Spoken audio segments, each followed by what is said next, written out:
কাঁঠাল খাবে বলে। কাঁঠালটা আমি একটু কমই খাই, আর বিশেষ করে গরম থাকলে তো একদমই খেতে পারি না। কিন্তু তারপরে ও আজকে এতটা জোর করছিল, আর ও যেহেতু কেটে নিয়েছে কাঁঠালটা, একটু হলেও তো ট্রাই করব কেমন মিষ্টি কাঁঠাল। এত বড় কাঁঠাল পুরোটা আমরা খেতে না পারলেও কিন্তু গরু আছে আমাদের, গরু খাবে, আর বাকি হচ্ছে বীজগুলো রেখে দেবো, কারণ কাঁঠালের বীজ খেতে দারুণ লাগে ভাজা।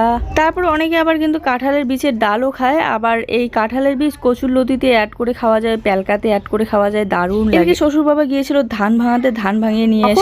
বলছি যে এতগুলো কাঁঠাল তুলতে হবে না, এতগুলো খেতেই পারবো না, কিন্তু তারপরেও দেখো এক থালা কাঁঠালের রোয়া তুলে নিয়েছে। আর আমি এখানে রোদে বসে বসে তামাশা দেখছি যে কখন কাঁঠাল তোলা কমপ্লিট হয় আর কখন আমরা খাবো। একই তো পড়েছে আজকে সকাল সকাল, এত পরিমাণে গরম, তার মধ্যে যদি খাওয়া যায় কাঁঠাল আরো বেশি করে গরম লাগবে। সবাই বলে যে কাঁঠাল খেলে নাকি খুব বেশি গরম লাগে, আর আমিও সেটা ফিল করি যে কাঁঠাল খেলে গরমে আরো বেশি গরম লাগে। বৃষ্টির দিনে তো দারুণ লাগে, মানে গরমটা কম লাগে।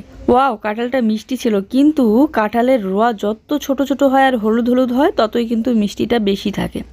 মিষ্টি থাকলেও সেই রকম না একদম। এই যে জাস্ট তোমাদের সামনে দুটো রোয়া খেয়ে নিলাম, এই দুটোই কাফি ছিল, এর থেকে বেশি আর খেতে পারবো না। জুইসোনা এদিকে খাওয়া দাওয়া কমপ্লিট করে ওর ব্যায়াম করার শখ হচ্ছে, তাই ও ব্যায়াম করছে। 2 দিন ধরে ওর শরীর সুস্থ না থাকার কারণে না তো স্কুলে যেতে পারছে, না তো নাচের ক্লাসে, না তো টিউশনে। মিনি ব্লগটা এই পর্যন্তই ছিল, ভালো লাগলে অবশ্যই